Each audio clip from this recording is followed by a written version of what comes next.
Hello everyone, this is Aegon of Astora, and welcome to episode 1 of my casual playthrough of Dark Souls. There are a number of reasons why I'm doing this, and I guess I should explain those at the outset. First and foremost, this playthrough is going to be very much in the style of my older playthrough, so that is not as polished and as coherent as my Bloodborne Let's Talk Lore series. And the reason for that is that I wanted to do exactly what the title of this playthrough suggests that I wanted to do. I just wanted to do a casual playthrough. It's been a very, very, very long time since I've played Dark Souls 1. I've never done a playthrough for it on this channel, and I've been thinking about doing it for a couple weeks, especially just given how long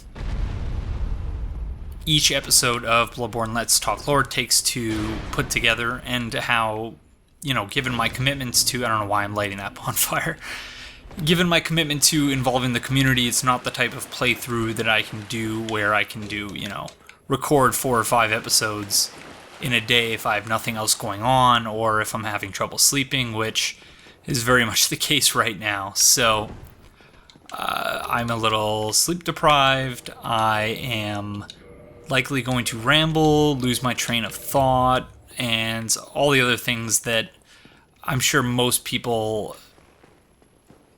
try their best to avoid when, taking their valuable free time and watching people's content on YouTube. If you are here looking for... Oh god, that looks so ugly, but we need that fast roll. So if you're expecting something similar in terms of polish to my Bloodborne Let's Talk Lore series, this is very much not going to be that.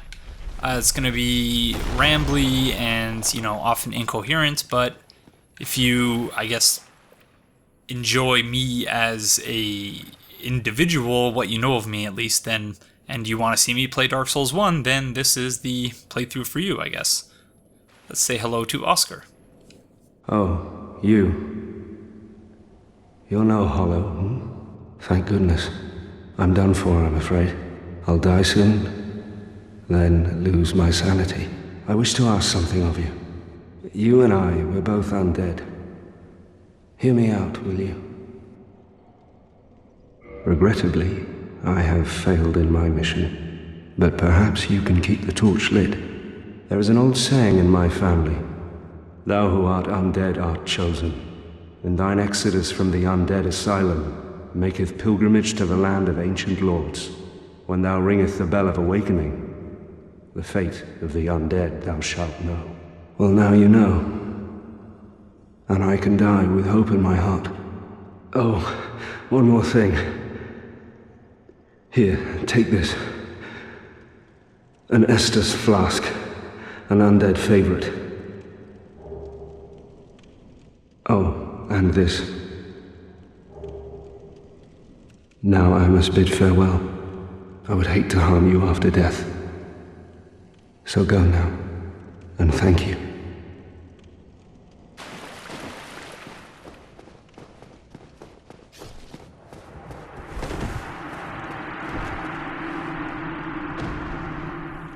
Funny that his death animation has him standing up before he actually dies. That they didn't account for the fact that he would be lying down when dying, but whatever. And you can see there the hole that the Asylum Demon seemingly smashed him into.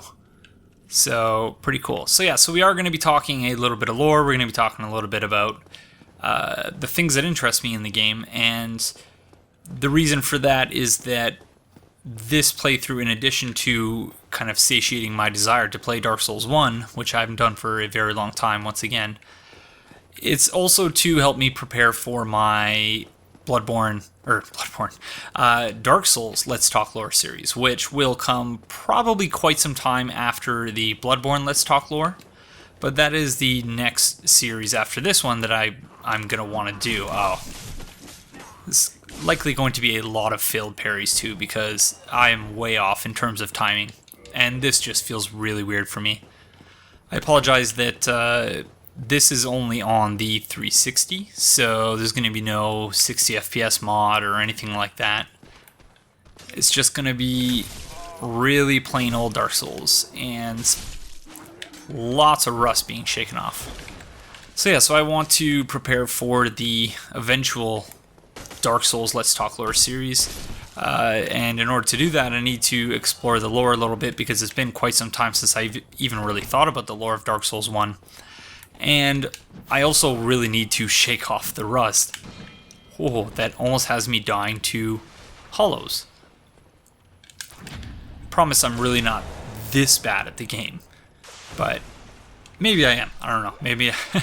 Maybe I have a flawed memory of my many hours in Dark Souls 1. The exact number I can't say, because at one point my 360, the hard drive got wiped, so I lost all of my, I believe my hard drive was full with builds, and that I couldn't create anymore, and yeah. So that was a really sad day, for both Dark Souls 1 and 2, in fact.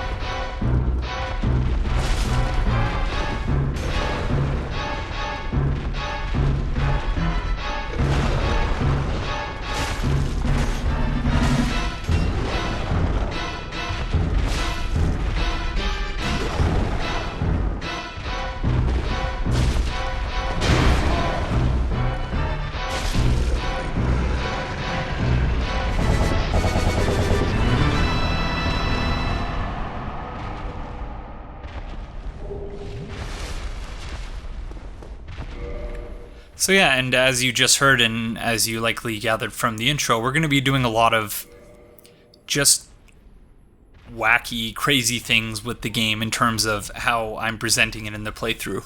I don't know if I'm going to use any of the original music from the game, because part of the fun of doing playthroughs like this, just casual type playthrough, like that which I did for, or at least towards the end of my Scholar of the First Sin blind run, is, yeah, just playing with different aspects of how the game's presented, and, you know, giving it a, I guess, retro kind of veneer in a way with the music and stuff, because it's something that I think is part of the reason why I very much enjoy the Souls games, is that it reminds me of the games I used to play as a kid.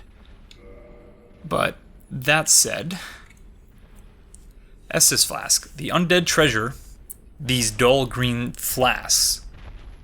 Oh, the undead treasure, these dull green flasks. Filled with Estus at bonfire, fills HP. The Estus flasks are linked to the fire, to the firekeepers. The dark tales also make reference. An emerald flask from the keeper's soul.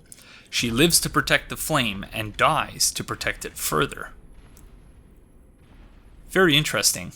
I don't know if I've ever read the item description for the Estus Flask in Dark Souls 1.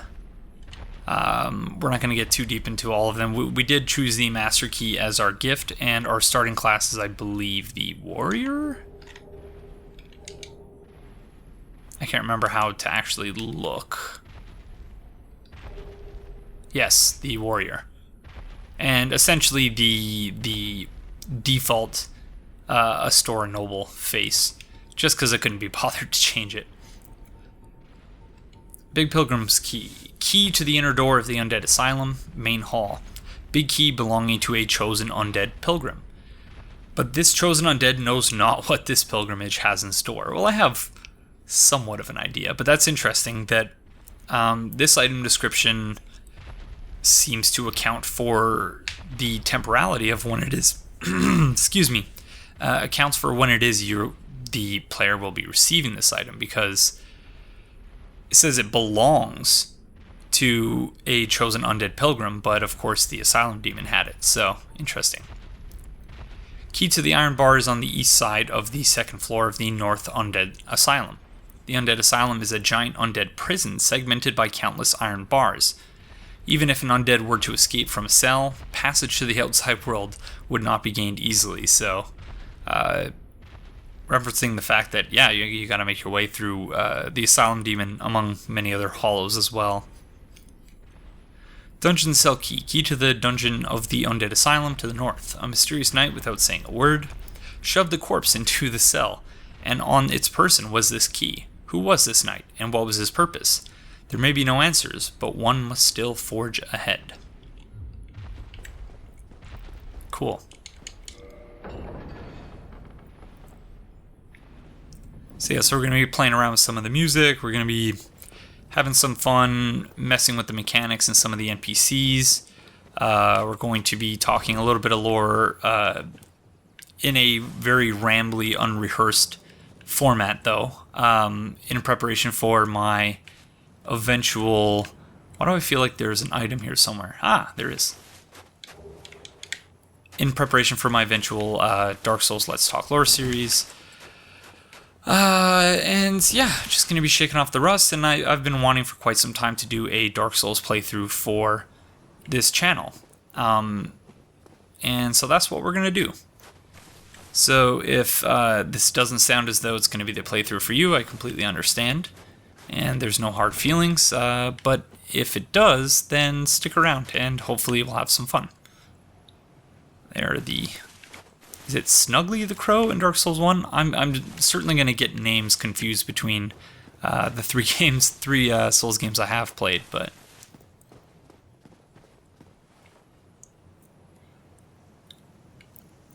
I've never actually taken the time to survey the surroundings.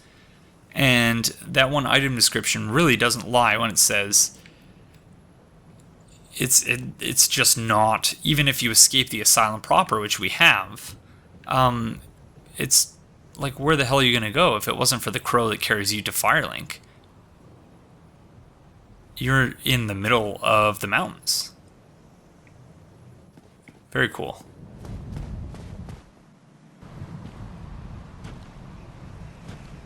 Only in the ancient legends it is stated that one day an undead shall be chosen.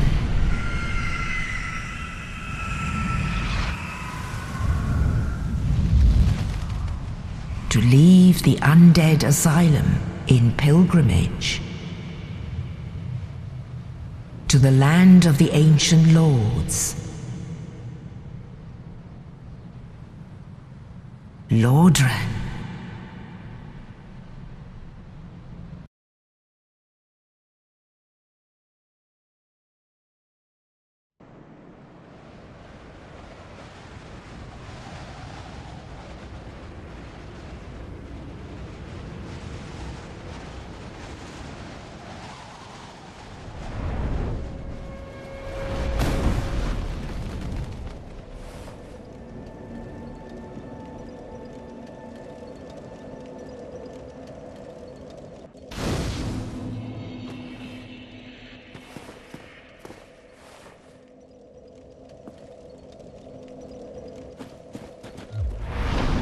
So it is Saturday, August 1st today, and I can't talk.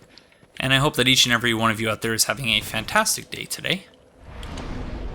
And we're going to see if I can remember, with any measure of clarity, my usual Firelink Shrine routine, where I go loot a bunch of the items, and then also we have to do a couple of suicide runs. There's some fire bombs over here, I believe. Yes.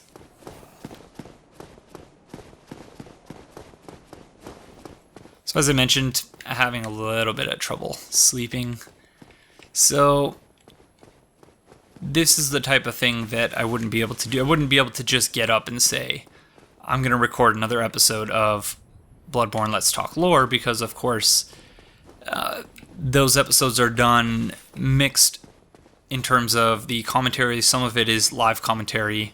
As I'm playing the game, I talk, and if I have anything to say in terms of, or if I have anything to say that actually,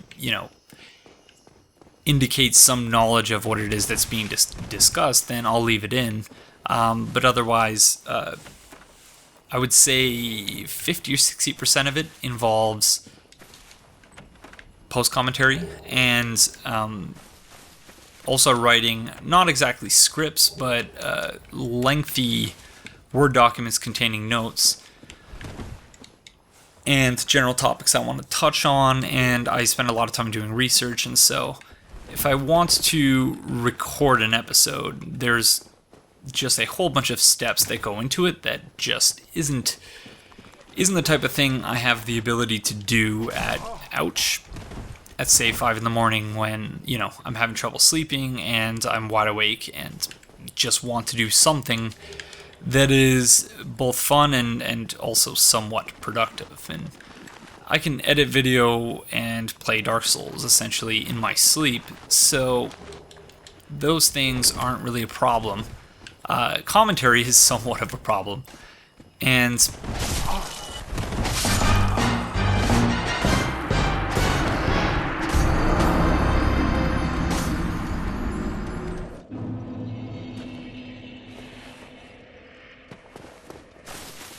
I was just about to say, as is doing commentary while attempting to focus on the game and not be terrible at it.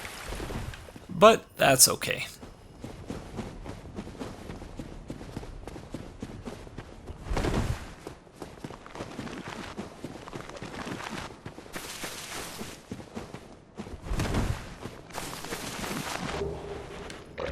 I don't know why I was going after the wing spear anyway. To be honest, I couldn't remember what that item was.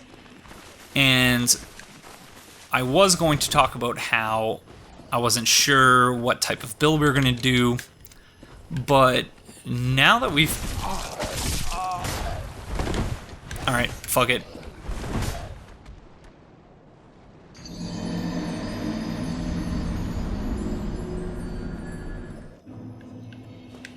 Those souls are not at all worth it. Not at all worth it. I can still remember in vivid detail my first time playing Dark Souls 1. And I believe that was in 2013?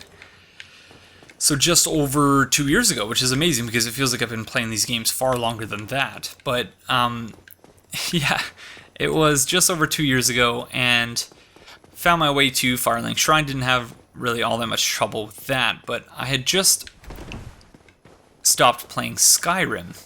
Oh, we need to learn a gesture from you, don't we? Hello there. I believe we are not acquainted. I am Petrus of Thurland. Have you business with us?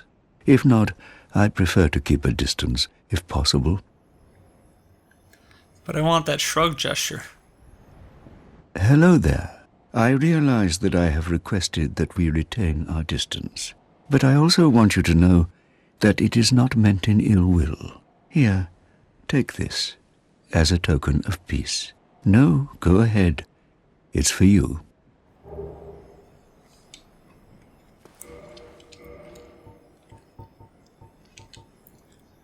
Coin made of copper. Its face shows old man McLoif, god of medicine and drink. Even coins of great value in the world of men have little value in Lordran, where the accepted currency is souls. Those who dream of returning to the outside world are fond of carrying these around. So did he give that to us as kind of a insult? Oh my, you again. Oh, I know. How about this? I have to await my companions here anyway. So what if I were to teach you some miracles? Would that please you? Very well. Then first, a covenant with the gods.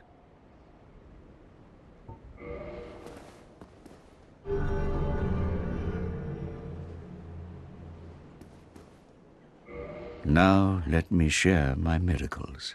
Only their ultimate effectiveness will be determined by your efforts and your faith.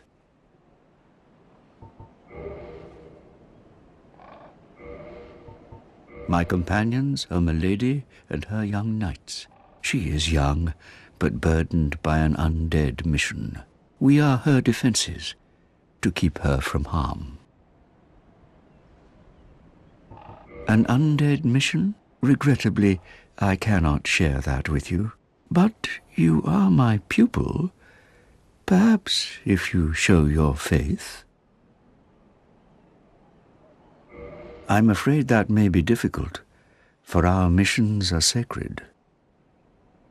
Come again. Yeah. But yeah, so my first time playing Dark Souls, I had just spent an obscene amount of time playing Skyrim.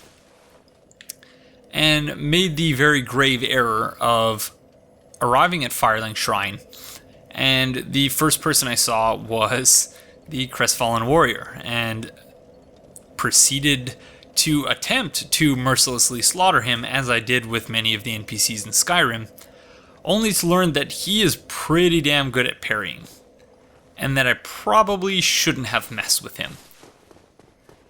And so I got killed by him, I don't know how many times in a row. It was really quite sad. And once I finally finished him off, I was trying to figure out where to go. And there is a soul I'm missing somewhere here, but I can't remember how the heck to get to it. I think it's from the other side. But yeah, so I for some reason didn't think to ascend up to the Undead Burg.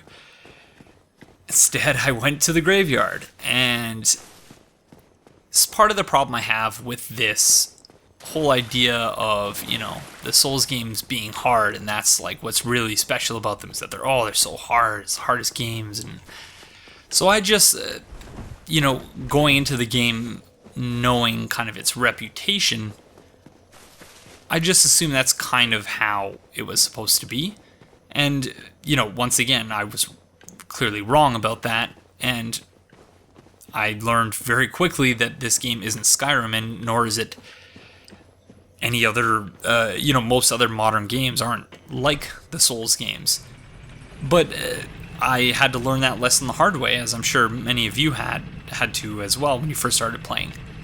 And just kept going back to the graveyard over and over again. They kept bleeding me out, and I couldn't understand for the life of me what it was I was doing wrong, or what it was I wasn't doing properly.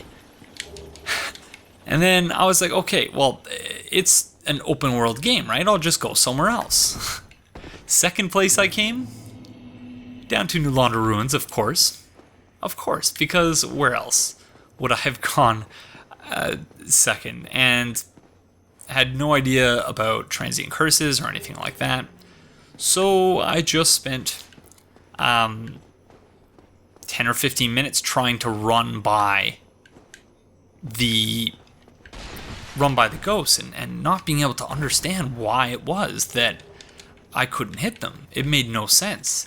And I suppose even if I had figured out that transient curses allowed you to hit the ghosts, I was essentially base level at that point, so I'm not sure that would have really made much of a difference. In fact, it probably would have worsened my frustration. So yeah, it was quite the learning experience, but I'll never forget that. Just the frustration and dismay I felt at being almost completely unable to kill any of the enemies in what appeared to be the easy areas.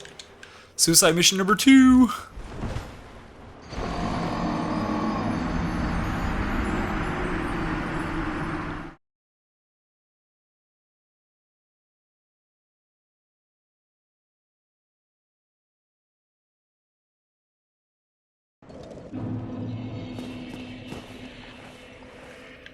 So the additional, or the sound effects that you're hearing that are not from the Souls games, I will be putting a link, or I will be at least noting the game from which these sound effects are coming in the video description for each of the episodes. So whatever is played within that particular episode, and there are certain sound effects that will recur throughout the series, and I'll just keep that in the video description for all the episodes. But if there's anything new that you don't recognize from the previous ones, you can just look in the video description, and I'll have a listing of all of these songs that I used, and I'll try to keep it in the order of first use.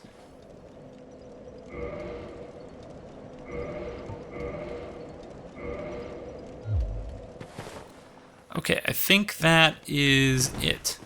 As I mentioned, we did get the master key. And did we get enough endurance to... No. We're still gonna have to go pantsless for now. And I forgot how it actually equips things as you pick them up, so that's gonna be interesting to get used to again. It'd be nice to have the Homeward Bones.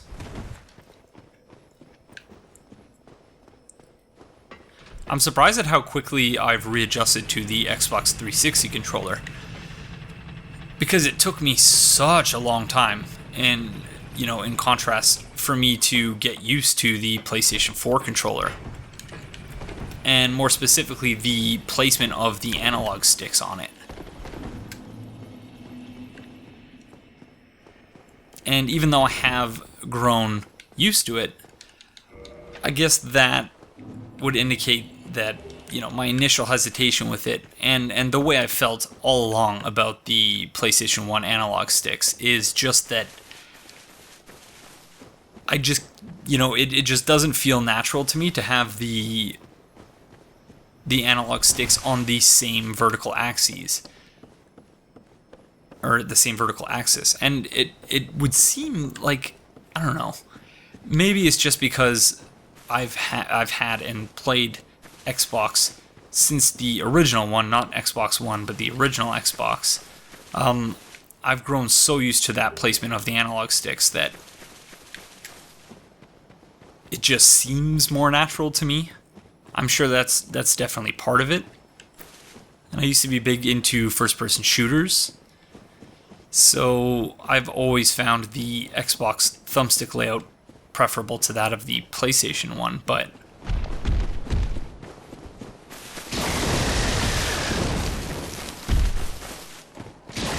I remember many a times going after that humanity that's in that cave there too, and getting cornered by that Drake.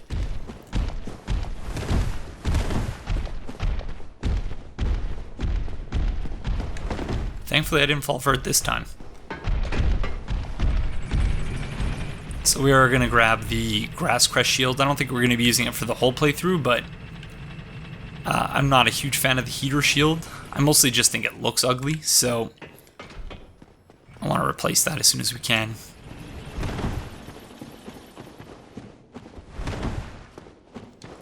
And I do want to try and remain human for as long as possible, or for as much of the time as possible, so... But we're not going to reverse the hollowing right now until we see whether or not we're going to die trying to parry this Black Knight out here. It's the halberd one. I'm terrible at parrying the halberd ones.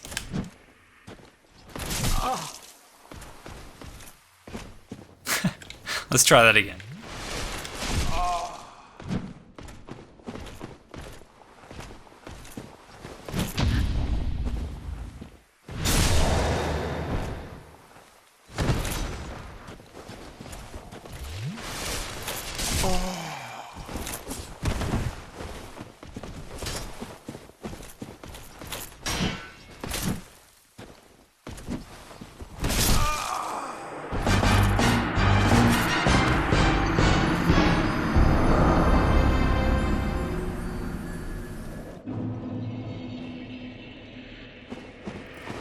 So yeah, it's a good thing I didn't reverse my hollowing. There's definitely going to be a lot of rust on display here, so... God.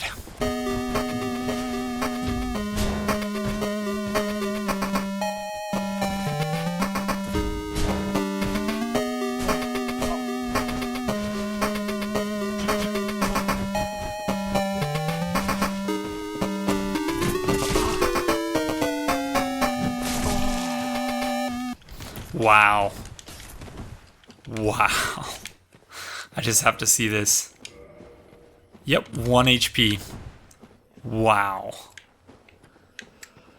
Alright. I didn't want to do this, but I think we're going to have to backstab him off the cliff. I don't actually need to kill him, but I don't want to be bested by him.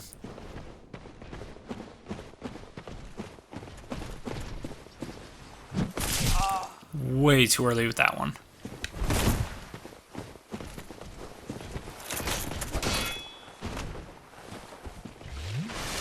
Forgot that blocking was a thing. Haven't played too much Bloodborne.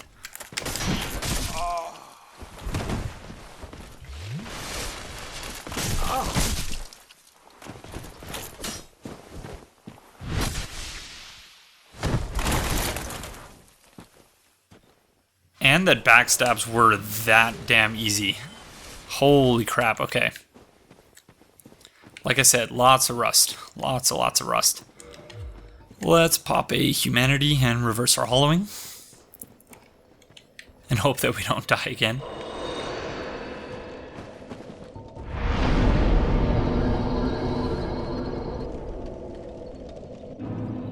If anyone's interested in seeing it, we could also do maybe some invasions as well, or maybe some baiting of invaders, I don't know.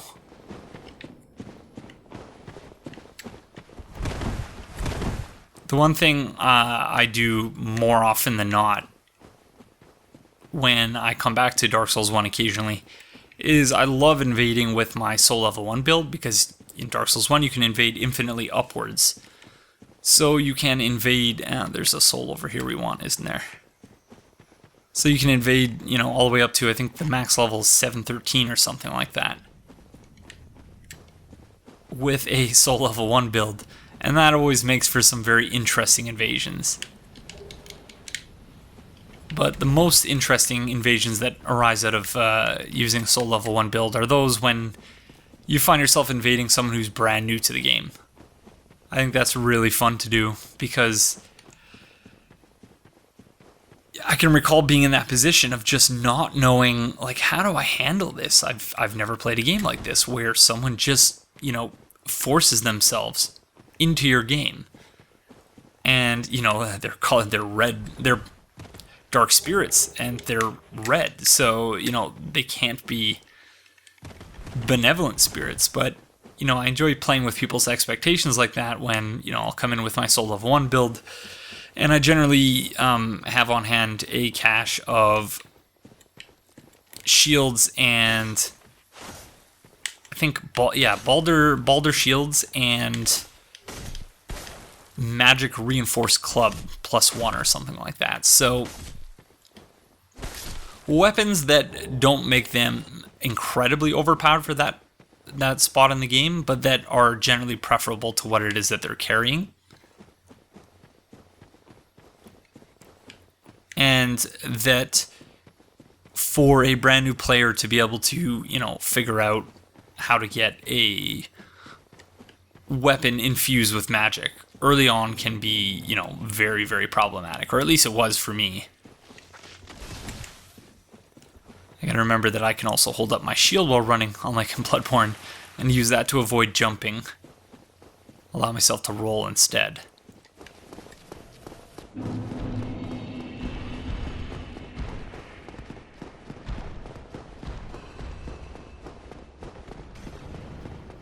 So we do want to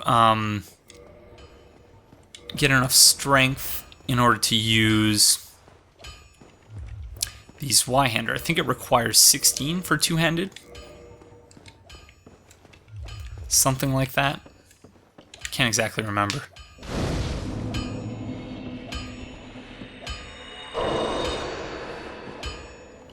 have no idea what order we're going to do everything in. So this is just me wandering aimlessly and doing things that were once part of a well-formed routine, but that, since I haven't played this game, let me think about how long it's been. Since I've done a full playthrough of the game, yeah, it's probably been about 6 months, something like that. Because right before Bloodborne came out, I was doing a Dark Souls 2 playthrough to kind of prep myself. Oh, you're not dead yet. To kind of prep myself for doing what was then only my second ever playthrough, the Bloodborne blind playthrough. Oh, much too early. Much, much too early.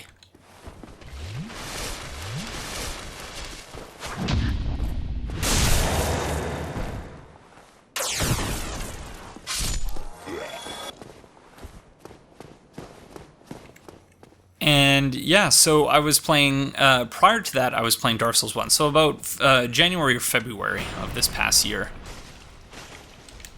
I believe this guy can be parried, but that you can't riposte him. Oh. Well, you can't parry him at all if you're going to miss. If you're going to miss the parry, so. Let's try that again. No, way too early. There we go.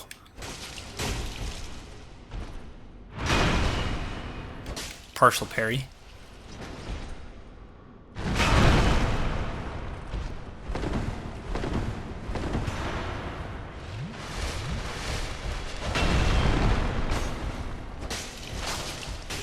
We're doing so little damage. Let's grab this Firekeeper soul. It's a good thing we haven't aggroed any of the Baldur Knights.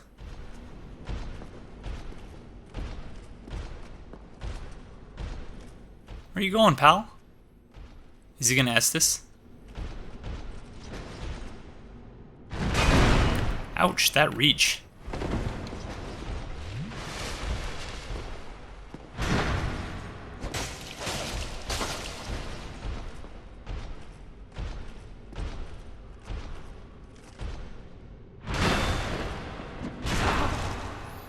Did not mean to kick there. No, come on. I was gonna say I thought we were having an honorable fight, but I just healed like 4 times, so we'll leave him for now. Bye-bye, friend.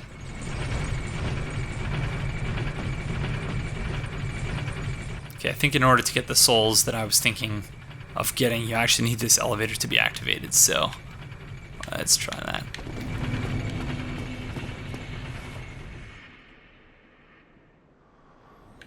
That's the key that we're going to need for the Undead Asylum.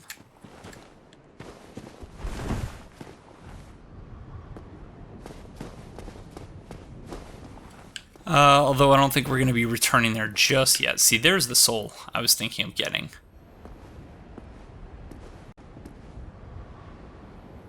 And I seem to recall... Yeah, wow, I am really rusty. Because I know there is a path here from the graveyard.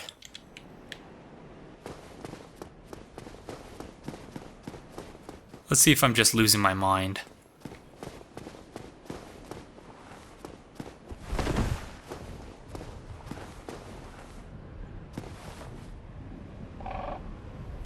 Yep, I don't know how I missed that. Oh, good times.